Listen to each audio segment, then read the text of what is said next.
اعوذ باللہ من الشیطان الرجیم بسم اللہ الرحمن الرحیم۔ عزیزان من، آج جولائی 1981 کی 24 تاریخ ہے اور درس قرآن کریم کا آغاز سورہ الزخرف کی آیت 26 سے ہو رہا ہے، 43/26۔ لیکن درس شروع کرنے سے پہلے کچھ چند الفاظ تمہیداً ضروری ہے۔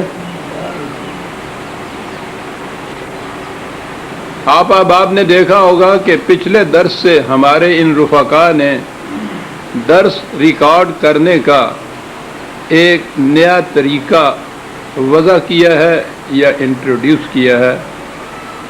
جناب آپ کو یہ پتہ ہے کہ کیا چیز ہے وہ تو نہیں، لیکن اکثر احباب نے اس دوران میں پوچھا کہ یہ نئی چیز کیا ہے، اس کا فائدہ کیا ہوگا۔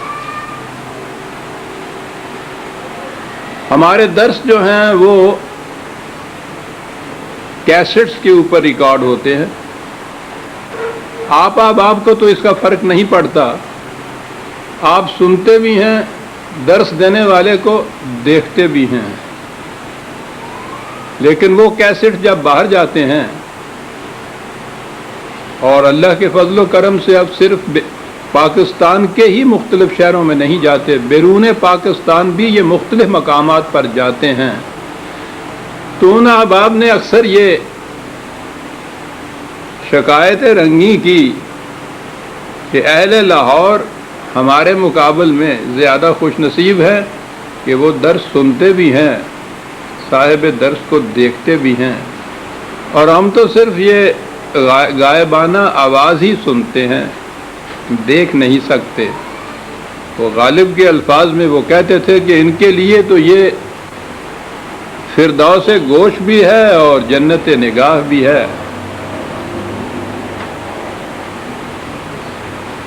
وہ کہتے تھے کہ کوئی طریق ایسا ہو جائے کہ اسی طریق سے، اسی طرح سے درس دینے والے کو بھی ہم ساتھ کے ساتھ دیکھتے جائیں تو اچھا ہو۔ یہ خواہش کہ جس سے بات کی جا رہی ہے اسے ہم دیکھیں بھی، کچھ بڑی گہری سی قلبی جذباتی چیز نظر آتی ہے، ایسی گہری سی کہ قرآن کریم میں حضرت موسیٰ علیہ السلام کی خصوصیت یہ بتائی ہے، وَكَلَّمَ اللَّهُ مُوسَىٰ تَكْلِيمًا۔ وہی تو ہر نبی کو ملتی تھی، لیکن وہی کا انداز حضرت موسیٰ علیہ السلام کے ساتھ کچھ ایسا مختص تھا کہ ان سے خدا ہم کلام ہوتا تھا۔ اور جیسا کہ طور کی چوٹیوں پہ جو سرگزشت بیان کی گئی ہے، اس کی حقیقت کو ہم کوئی غیر از نبی سمجھ نہیں سکتا کہ وہ کیا تھی، لیکن جن الفاظ میں سمجھائی گئی ہے بات وہ یہ تھی کہ وہاں حضرت موسیٰ علیہ السلام آواز سنتے تھے خدا کی، تو آواز تو سنتے تھے لیکن بولنے والے کو دیکھ نہیں سکتے تھے۔ تو یہ جو تمنا اوپر پر زبان پہ آئی تو الفاظ یہ ہوا کہ قال رب ارنی انظر الیک، کہ میرے رب یہ پس پردہ باتیں کرنے سے تشفی نہیں ہو رہی، ذرا بے حجابانہ درا از درے کا شانہ ماں، کیا شعر ہے کہ بجز درد تو نیس در دل وی نانا ماں، سامنے بھی تو آئیے۔ جواب ملا قالا لن ترانی، تو ہمیں دیکھ نہیں سکتا۔ ٹھیک ہے، خدا تو لباس مجاز میں نہیں ہوتا، اس لیے کوئی آنکھ اسے دیکھ نہیں سکتی۔ دیکھنا تو ایک طرف قرآن کی روح سے اس کا ادراک بھی نہیں کر سکتے، لیکن محسوسات کی دنیا میں تو ایسی صورت نہیں ہے۔ یہاں تو ہر حقیقت منتظر کے متعلق کہا جا سکتا ہے کہ نظر آ لباس مجاز میں، بشرطے کہ وہ محسوس ہو وہ جو حقیقت ہے۔ یہ چیز میں نے ایک دفعہ ایک پہلے درس میں بھی یہ چیز کہی تھی، وہ غالب کے الفاظ میں، کہ تسکین کو ہم نہ روئیں جو ذوق نظر ملے۔ یہ ذوق نظر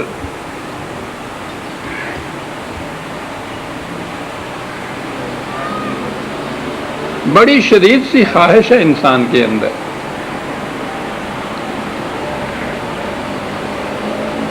اس سے پہلے ریڈیو ایجاد ہوا تو اس میں آواز آتی تھی، بولنے والا سامنے نہیں آتا تھا۔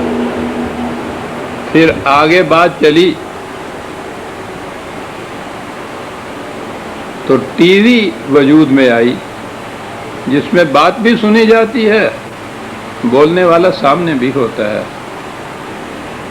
لیکن ہمارا درس ابھی تک کیونکہ یہ کہ ریڈیو کی منزل میں ہی تھا، باہر والوں کے لیے۔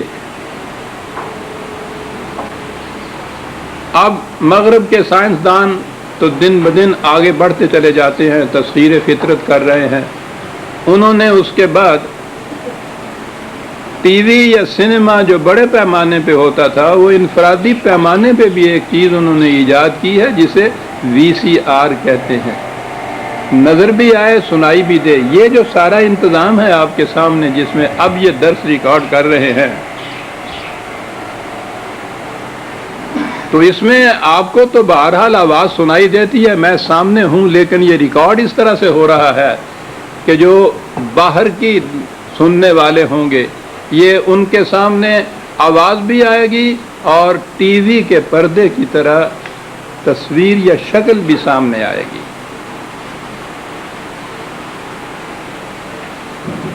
یہ فطرت کی تسخیرات، نت نئے انکشافات،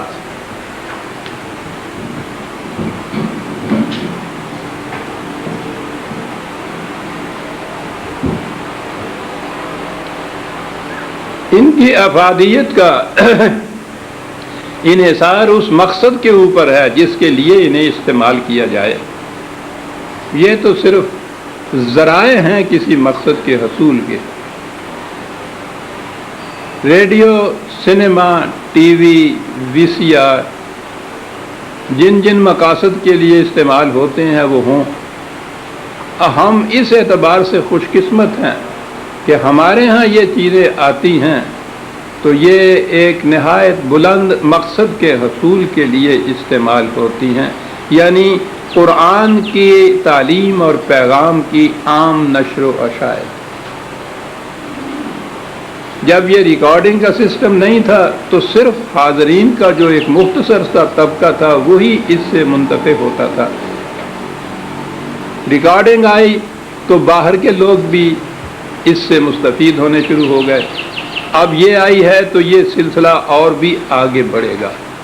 تو اس لیے ہم بارگاہ خداوندی میں سجدہ ریز ہیں کہ اس نے اگر